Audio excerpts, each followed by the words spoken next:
பேசக்கூடியவர்கள் எல்லாம் மணிக்கணக்காக பேசக்கூடியவர்கள் வேற என்ன கேட்டீங்கன்னா மீண்டும் வேற கருத்தை நட்டோடு இப்போ காந்தி பேசலாம். எனவே இன்றைக்கு அடுத்ததாக காமராஜர் கல்வி அறக்கட்டளை சார்பில் ஜெண்டா சம்பத் அவர்கள் வாழ்வுரை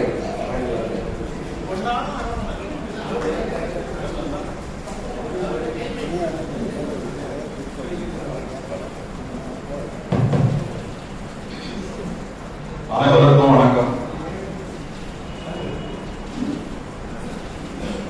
இங்க வந்திருக்கிறவங்க பெரும்பான்மையான எல்லாமே 10 மணிக்கு தான் வந்துட்டாங்க. சிறப்பு அழைப்பாளர்கள் தான் கொஞ்சம் லேட்டா வந்தாங்க. அதுக்கு அவங்களுக்கு நிறைய அவங்களுக்கு உண்டான வேலையை வந்து வந்தப்பறம் பார்த்துருக்கலாம். இருக்கிறவங்கள 10 மணிக்கு பேச கொடுக்கும். அதை செய்யாம அவன் வந்தப்பறம் வந்து வேலை அதிகமாக போட்டு 5 மணிக்குள்ள கொட்டிங்க பேசும்போது வந்து இழுக்கிறது இதெல்லாம் சங்கடமான வேலை. அது ஓட்டு வாங்குற ஆட்கள் கட்சி செய்யலாம். ஆனா உங்களுக்கு அந்த அவசியமே இல்லை. அப்படி நீங்க ஏன் இதெல்லாம் செய்றீங்க? வாக்கு 2 பேர் போடுங்க, ஒரு ஆள் போடுங்க. டைம் இருந்தா எதிர்ப்பு பேச போடுங்க. போடணும் இல்லையே. ஏன்னா இருக்கிற அத்தனை பேருமே வந்து பெரியாருடைய கொள்கைகளையும் பெரியவர் ஆரம்பித்த கொள்கைகளையும் ரொம்ப மனதில் வாய்ப்பு நிறைய குழந்தை எல்லாம் நல்லா இருக்காங்க. அவங்களுக்கு தெரியாதவங்க கூட பேச போதில்லை. என்ன பொறுத்தவரைக்கும் நான் வந்து இந்த இயக்கத்தை சார்ந்த வந்தேன். ஆனால் அந்த கொள்கைகளை நான் ஏற்கப்பட்டோம். நான் ஜனதா கட்சி சார்ந்தேன். நான் ஒரு கைப்பை போட்டேன். அது போடும்போது ஒரு பக்கம் காமராஜர், ஒரு பக்கம் பெரியார் இருக்கும். செய்யக்கூடாது நம்ம பேசுறோமா? எங்களால அதிசயம் போட்டு நம்ம புத்தியும் அங்கேதான் இருக்கு. அவர் யாரு, இவர் யாரு எல்லாமே இந்த தமிழ்நாட்டுக்காக இந்தியாவுடைய முன்னேற்றம் படைத்தவர்கள். அது மக்கள் வாங்கிட்டு புரியுது. இன்னும் கூட என்ன பண்றாங்க, கல்யாணம் பண்றோம். என்ன பொறுத்த வரைக்கும் இந்த 3 பொண்ணுக்குமே வந்து திருமணம் காலையில் அது வந்து கல்யாண நாளா இருக்காங்க. ஞாயிற்றுக்கிழமை காலை 11 மணிக்கு கத்தவங்க கேட்டாங்க, முகூர்த்த இல்லையா கோழியா பணம் போடுறோம்னா காலை 11 மணிக்கு வீட்டுக்கு போடுவேன். கல்யாணத்தை போடுவேன். 11:50 என்ன வந்து தெரிஞ்சவங்க என்னன்னு 12 போட்டு அரிச்சிட்டுவாங்க. இருப்பா நான் இப்படிலாம் பண்ணுவேன். அது கூட முடியும். ஏன் கொடுறீங்கன்னா குறைஞ்சபட்சம் இந்த கொள்கைகளுக்காக நம்ம வந்து அதை செய்யணும். அப்படி இல்லாம நான் பத்திரிகை பேர் போட்டு கூட கல்யாண பத்திரிகை இன்னார் நடத்தியிருப்பாரு யார் பேரும் போடணும்.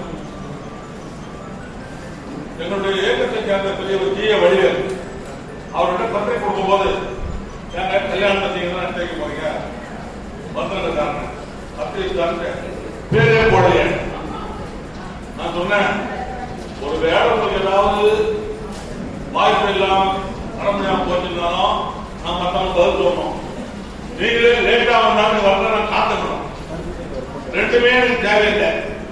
உங்களுக்கு நேரம் நல்லா வந்தா சீக்கிரம் வரும். இல்லைன்னா இருக்கிறவங்களை யாரும் இருப்பாங்க. என்ன இயக்கத்துக்கு போதும் அவர்தான் பண்ணாரு. அவர் நாமளுக்கு போயிட்டாரு. போன போது 3ஆவது போகும்போது அவர்தான் பண்ண சொன்னான். நான் தான் வேற இயக்கத்துக்கு போயிட்டேன். நான் இயக்கத்தை வச்சு ஒரு பேர் போடல. நீங்க பெரியவங்க ரைட்ல நீங்க வார்த்தை நல்லா இருக்கும். அதுதான் ஒரு பேர் போடுறேன். நீங்க என்னோட ஒன்றும் போகலாம் தப்பு இல்லை. நான் அப்படி சொல்லி நான் பண்ணேன். அப்படிதான் நான் வந்து போயிட்டு பெரியவர் ஆரம்பத்தை வந்து அவர் வீட்டுக்கு 3 தடவை வந்திருக்கேன். அதுக்கு காரணமே வந்து 3 பொண்ணு கல்யாணம் பண்ண முடிச்ச அரண்ட காலையில் வந்து அவர் கூப்பிட்டு அப்படிதான் அவருக்கு பழக. இங்க வந்து பெரியாருடைய கருத்து நிறைய நீங்க சொல்ல வேண்டியதில்லை.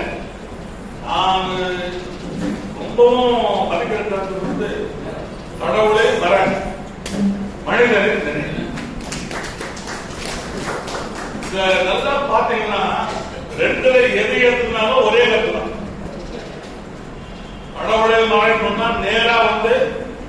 கசப்பு வந்து சாப்பிடுற மாதிரி இருக்கும். மனிதரை நினைனா எப்படி மனிதனை வந்து மதிக்க கத்துக்கிறையோ கடவுள் வந்து மங்கி போயிடுவார், அது வந்து இல்லாம போயிடும். அதனால வந்து ரெண்டு எதை ஏற்றினாலும் பெரியாருடைய கருத்தை ஏற்றுற மாதிரி தான். அதே மாதிரி இன்னொரு வார்த்தை, மானமும் அறிவும் மனிதனுக்கு அழகு. யாரும் சொல்ல முடியாத வார்த்தை. இதுக்கு எவ்வளவு நாளும் வந்து அர்த்தம் சொல்லலாம். அப்பேற்பட்ட ஒரு வார்த்தை மானமும் அறிவும் மனிதனுக்கு அழகு. யாரும் கிடைக்காது. 1 அறிவு 5 அறிவு வரைக்கும் கிடையாது. 6வது அறிவு இருக்கிறதானோ இன்னும் நம்பிக்கணும். அது பல பேர் அது வந்து சம்பந்தமே இல்லாத இன்னைக்கு போயிடும். அதே மாதிரி வந்து வேறு அண்ணாவட்டம் சொன்னாங்க, அவருடைய பொழுது வந்து மாற்றான் வந்துட்டு மல்லிகைக்கும் மனம் உண்டு. அந்த வார்த்தைகள்லாம் காலத்துக்கும் மறக்க முடியாது.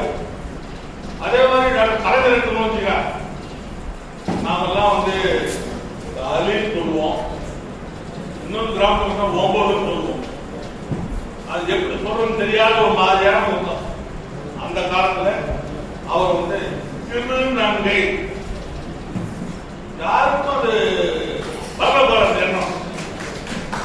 சிறு பிஸ்தா போடு, பிஸ்தா போடு, சிறு நங்கை, அவ்வளவு அழகான ஒரு வார்த்தை. அதே மாதிரி மாற்றுத்திறனாளி, நம்ம உடல் ஓடும் அப்படி நொண்டி ஜவட உருளை இப்படிலாம் சொல்லிருக்கோம். மாற்றுத்திறனாளி அதாவது உண்மையிலே வந்து நமக்கு இல்லாத ஒரு திறனை அவங்ககிட்ட இருக்கு.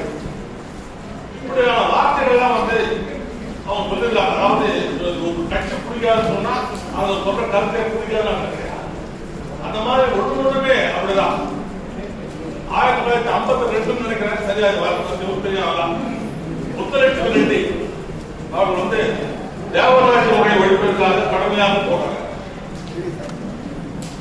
சட்டமன்றத்தில் வந்து வருவாய் வாதங்கள் எடுத்து வைக்கின்ற பொழுது சட்டமன்றத்தில் இருந்து அந்த முன்னேறிய வகுப்பு சேர்ந்த பாசனம் சட்டமன்ற உறுப்பினர் வந்து கடுமையாக இருக்கிறார்.